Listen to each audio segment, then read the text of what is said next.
Let's do it, guys. While we ready up here, while we fill up, I'm going to discuss some more Dragonflight news. So Asmongold had an interview yesterday.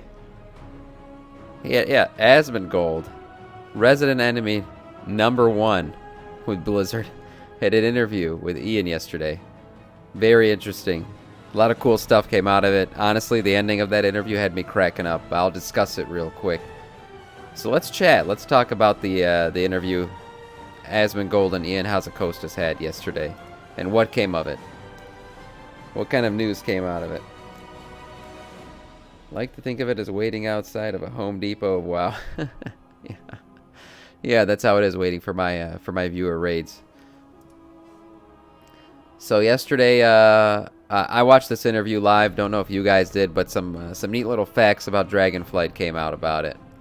So he started the interview by asking what was the biggest success of Shadowlands, and Ian replied, "Making something brand new in World of Warcraft.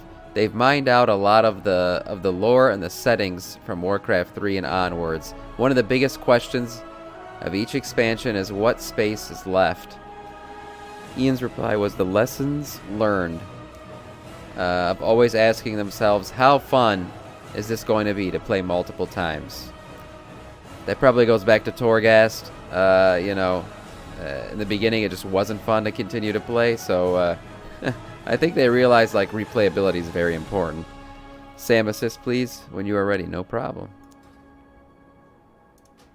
Yeah, I think they, talking about Torghast and stuff, they didn't, I mean, I'm sure they considered it, but it seems like they're taking a harder check. Oh, we're not in a raid yet. Let me convert to raid. They wanted to take a harder check and, how fun is this going to be to play multiple times over? Because replayability is very important, especially in an MMO where we're going to be replaying shit a lot. He asked about dragon riding and combat. Dragon riding and combat. Nothing planned right now for riding dragons into combat, but they like the idea, but want to build a solid foundation and find out what players find fun before going further. And the way, hey Exotic, the way he asked this question was he said, could we see a dragon riding fight where we're all riding dragons and fighting, what's his name? Mr. Giant Dragon Man, who was eating all the other dragons. Oh, man. I swear to God, man, sometimes my streamer brain is like just straight mush.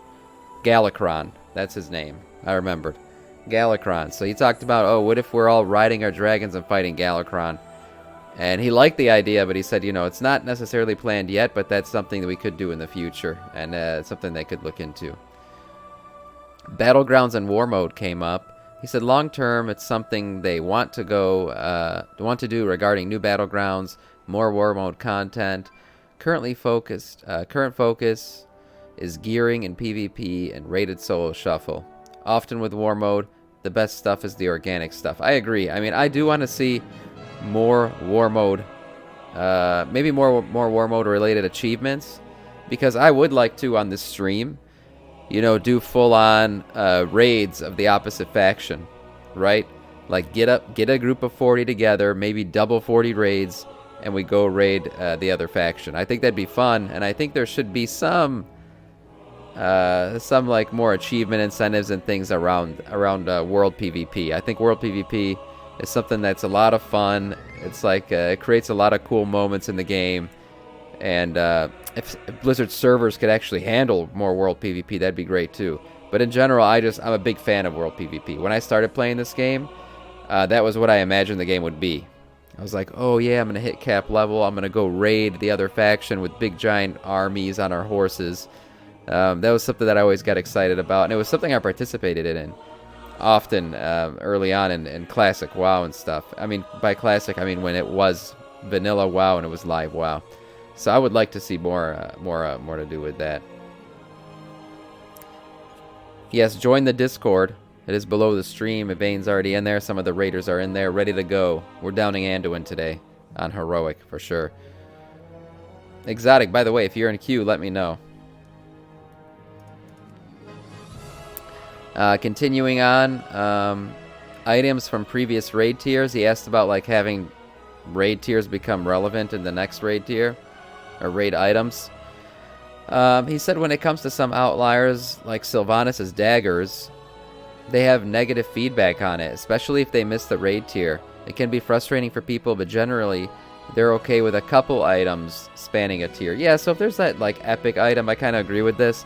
If there's like that crazy epic item, it's good to see that it lasts, you know, maybe into the next raid tier because it was epic when you got it, and it's kind of sad if you just, you know, you lose it right away in the next raid tier. But I do kind of agree with Ian here that it would be annoying if you skipped, like if you skipped Sanctum of Domination. Hey, you didn't go through that torture. That's fine. You shouldn't have to go back and get a trinket or something because it's best in slot still. You know what I mean? You should just be able to do the new raid and get the new gear, and you'll be fine. So I'm kind of okay with his comment here. But if there is that one epic item, maybe it remains relevant. Maybe. It was amazing raiding Stormwind. Yeah, Rodden. You know, as far as World PvP goes, I actually did the opposite. So I played Alliance, and we used to go raid Torrenmill all the time. That was fun. Raiding Orgrimmar. We did stuff like that all the time. It was a good time. It was exciting. For the Alliance and the Horde. It was a lot of fun. And I think maybe just some, I don't know, fun quirks and in-game incentives to do something like that would create a lot of cool Twitch content, YouTube content, and just fun in-game content, right? Those are fun things to do. Master Looter. So he did ask about Master Loot. Ian wants to bring it back, but maintaining 2 versions of loot, he said, was a big mess. It was a big ordeal for them. Over the last few years, they've wanted to iterate on it, but there's a lot of problems with it in terms of trading rules and items that are technically an item level upgrade, but aren't an upgrade. Yeah, that makes sense. They're taking a hard look at it. They have been over the last 6 years trying to build a foundation. He said there's room to have personal loot and open world for open world content, but they're thinking of heading back to a certain direction with a boss dropping a couple of pieces of loot and players doling it out however they want. Nothing to promise for the next couple months, but it's something they kind of want to get back to. But this does mean with some downsides, such as a bow dropping with no hunters in the raid. Yes, I remember that stuff.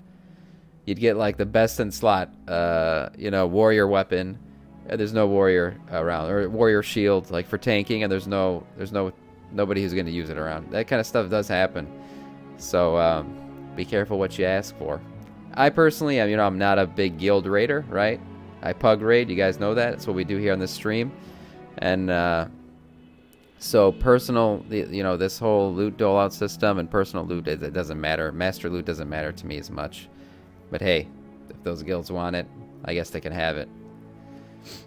As far as add-ons go, add-ons have become a big thing with the game, right? You introduce somebody new to World of Warcraft, which I've done many times. I've created many WoW crack addicts in my time as a WoW player.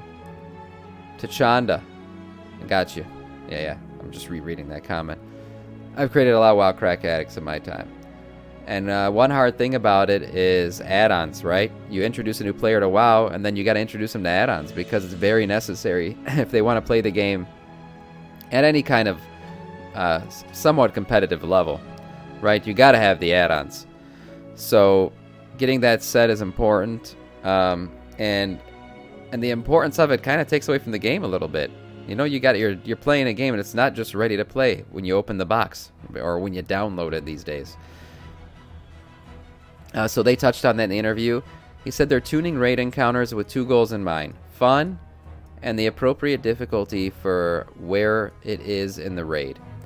The reality is people use add-ons. They have to tune encounters with add-ons in mind. Because, Asmon did ask that. He was like, you guys know add-ons exist. Do you consider that when you're doing a boss fight? And he said, yeah, basically they have to. They try not to, but they do have to, right? It's silly to ignore it, because if they create a mechanic that an add-on is just going to solve easily, well, then they've just wasted their time. He said the problem is over the last few years, add-ons have moved from information and more computational. They don't know how to solve it. They've locked down add-ons in the past, like AVR, but they do find a way to solve it. They can redesign fights from the ground up. The problem is disabling these types of add-ons is if you disable the ability for the add-ons to see like buffs and debuffs, that breaks all raid frames. Right. I mean, they could fight back against add-ons, but I guarantee you, if they did, there would be such a large uproar from the community. Blizzard's ass cheeks would be red from the slapping they would take. So it's a balance, you know. They're there, add-ons are around. They kind of did get into a little bit, it doesn't say it here, but they got into like the new Blizzard UI and how they're trying to implement a few more things so less add-ons are needed, that you can just use the in-game Blizzard UI to do stuff. But as far as like high-end rating and stuff, add-ons are still going to be a thing. PTR and testing, you know, Asmon kind of asked him about, you know, do you guys think about kind of hiding things from PTR because we're revealing a lot of stuff? Like he said, the Jailer's death model, right? We saw that before we encountered the Jailer fight. Are you going to try to hide more things like that so we experience it for the first time in game? Ian replied, would they like the way the final three bosses worked in Sepulchre, where they weren't tested in advance? There's something magical about going in blind, also regarding the story. As an example, when playing Elden Ring, he said, so confirmed, I would say there, Ian has played Elden Ring. During the first week, people are figuring things out, and you can go to a wiki page and it's completely blank because no one has figured it out yet. They're working on new encryption technology and ways to test parts of upcoming content while hiding others to preserve a sense of exploration and hitting things. I love this. I personally hate getting spoiled on PTR. I like to experience things in game. I like to see what it looks like for the first time. I like to have that oh wow moment in game, and that doesn't happen a lot anymore because of this website that I'm on right now. You know, Wowhead gets a lot of spoilers. So I like to see things for the first time in game. I mean, that's honestly why I don't play PTR. I don't do any PTR because I don't want to see a zone or anything until it's ready. I don't like to experience things in PTR. So it's interesting that they're trying to come up with a new way to do this, and I think that's a good idea. This was an interesting one. Asmongold asked him what happens after Wrath Classic, because, you know, a lot of people consider, you know, Vanilla WoW, Burning Crusade, and Wrath of the Lich King to be like the prime of World of Warcraft. And after that was like the modernization and some people say the downfall of WoW, right? So I don't think they're going to do a Cataclysm Classic necessarily. But Ian did say after defeating Helion, what's next? They're listening to the community to hear what they want. So they're really leaving it up to the community. Do they want like a WoW Plus, a WoW Classic Plus? Do they want to see their characters move on to Cataclysm, but like a refined version, a new version of Cataclysm? He said they're open to anything, and they're kind of listening to the community. So if you guys are interested in Classic, which I'm not a big Classic player, you know, I played those expansions when they were live. I don't care as much to go back. I think nostalgia's great, but it can't be relived. They said that they're listening to the Classic community. So the Classic community really has a lot to play here. So we'll see how those things turn out. And then this is what cracked me up. I died. So Asmongold goes, so there's this sword, right? There's this sword that, you know, kind of got plunged into Azeroth. That's just sticking out right now. What's going on with that sword? And Ian's reply was, wait, what sword? And that was literally how the interview ended. They didn't talk about it or anything, and I think that confirmed right there. Ian watches Asmongold streams. That's guaranteed. What's up, Blue Elephant? Oh man, it was so funny when he said it. Asmongold was just like, okay, and that was how it ended, and it was honestly hilarious. I couldn't stop laughing. So great interview. Honestly, happy for Asmongold that he got this interview to begin with. I think it's cool. I think it's great that Blizzard is interacting more with the community like this, especially people like Asmongold, who a lot of us watch, you know. Love him or hate him, a lot of the WoW community watches him, and in fact, he's the biggest WoW streamer. When he's in the WoW community page, when he's playing WoW, it pushes it up into the top 10 on Twitch every time. So I'm happy to see them, you know, interacting with him more and reaching out between each other. I think it's great. I think he does have some some of his takes are a little bit wild, but I think he does have some viable feedback for World of Warcraft as a game, and just like the rest of us, he wants to see the game be great.